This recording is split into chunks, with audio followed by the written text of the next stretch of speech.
Boxing King Media in association with the Riyadh season. Malik Scott, trainer of Deontay Wilder. You've obviously answered a lot of questions about the fight and the obvious ones, so I'll try and mix it up a little bit. I was just saying to you, like, one of the things I've noticed about Deontay in this fight is his body shape looks different. So what's he been doing? Because he looks more muscular. Full-on cook, strength and conditioning, much more rest. To me, that's the most important part, the rest. And just training every day, man. You know what I mean? Committing to it all. Committing to the offense, committing to the defense, committing to the nutrition, committing to the strength and conditioning, just committing. It's almost getting boring now. People keep talking about Deontay Wilder's gun shy, he's too on the back foot, he ain't got that killer instinct anymore. Obviously, when you guys are training in the gym, do you talk about this kind of stuff? Because that's the public perception now of Deontay. Yeah, what is the public perception? Like, oh, he's not the guy that used to, the guy that just wanted to go in there and knock people out, and you know, in his words, you know, he wants a body on his record, all that kind of stuff. That guy's gone. Right. Well, they'll see Saturday night. I know that guy wasn't going in the last 6 weeks of training camp and sparring. His sparring partners would disagree with those opinions majorly. He had a bad night in the office. Couldn't pull a trigger. I'm not here to make no excuses for nobody. Couldn't pull a trigger against a very gamed and methodical Joseph Parker and his trainer Andy Lee. They fought a good fight, and Deontay couldn't pull the trigger with 2 years of inactivity. Do you think it was a case, like you touched on there, it was a case of their tactics being that good where they prevented him from pulling the trigger? Was it more a case of that, are you saying, or yeah, because I believe if Deontay would have fought someone that was big, dumb, and coming forward, I believe that the fight would have been different. But when you have inactivity and you're fighting someone that's not taking a lot of chances, and they're getting good coaching and good methodical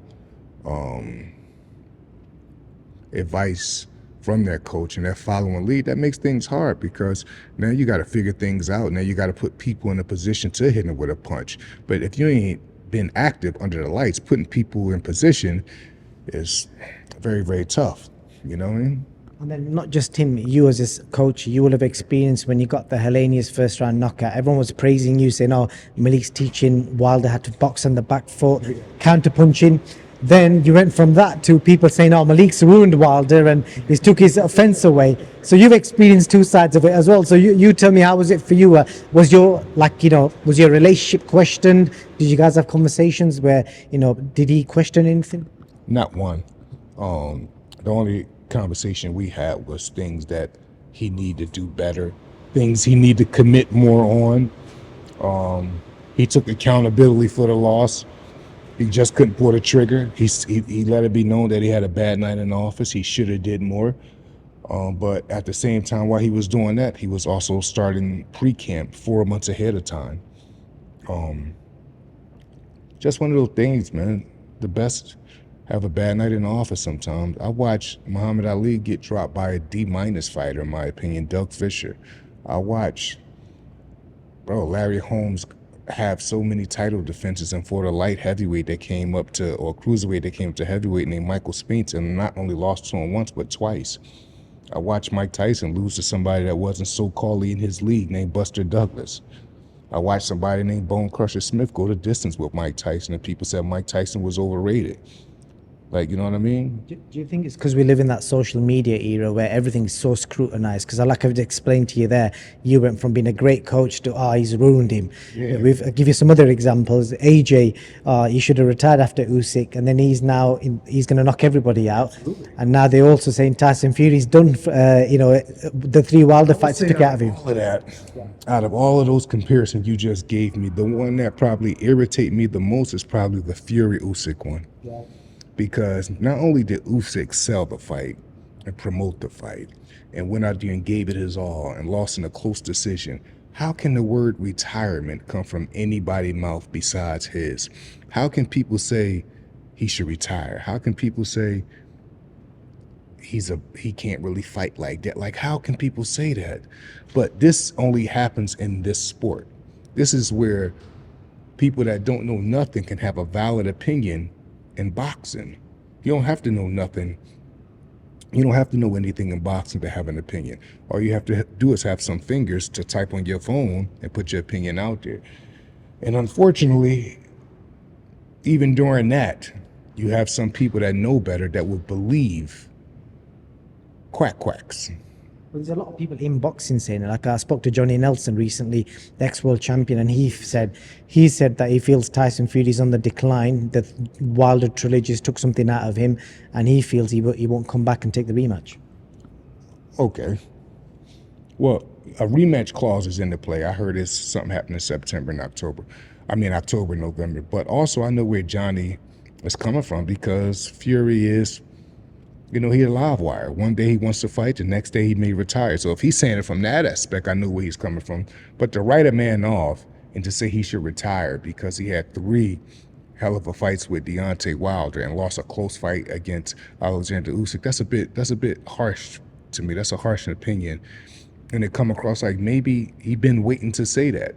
Because say if so 1 point or 2 points decide if Tyson Fury should retire or not. Because if he would have won that fight, which was a close fight, would Johnny have still said, well, it was a close fight, I think Fury should retire now, or I think Fury won't be the same. People sometimes lose the logic of these things, that someone has to win, someone has to lose, but we're blessed. You're blessed if you get a good fight out of that and not someone just like, I don't know, I would consider like kind of how our fight was against Parker. That wasn't an entertaining fight. I could get people frustration. I could understand why people could see Deontay on the back foot all the time and relate me to that, especially if we got a knockout off the back foot the last time, and so many other things that take place in that judgment. Like I totally understand it, but this is boxing. Anything can happen. The best can have a great day, and the best can have a bad day too. But the real common denominator, in my opinion, is what do you do when you come back? And we're in a position right now, after 5 or 6 months, to show who we are on a comeback. And I'm looking forward to it. And if Deontay does half the things Saturday night that he's been doing in training, he's going to knock ZHANG out cold. That question that the Wilder Fury trilogy took something out of both men. You're an ex-boxer yourself. You've shared the ring with Deontay. Do you think, honestly speaking, it's took anything out of either guy? It's humanly, and if it has, what's it took out? It's humanly impossible for it had not to take nothing out of them. It was 3 good fights against the hardest punch in the history of the sport. So it had to take something out of them. But it's just like, forget what I'm saying. Fury would tell you. You listen to how Fury talk about Deontay. You listen to the things that Fury say that's different with him since him fighting Deontay. He's very open. He's very honest about the things he's went through health-wise since fighting Deontay. You know, and so for sure he ain't the same. But we'll see, man. Saturday night we got ZHANG. Last question, short answer. If Fury and Usyk rematch, can Fury make the adjustments to win the rematch? Maybe, but I will pick Usyk in the rematch in a much better fashion than the first one. Malik Scott, as always, it's a pleasure, brother.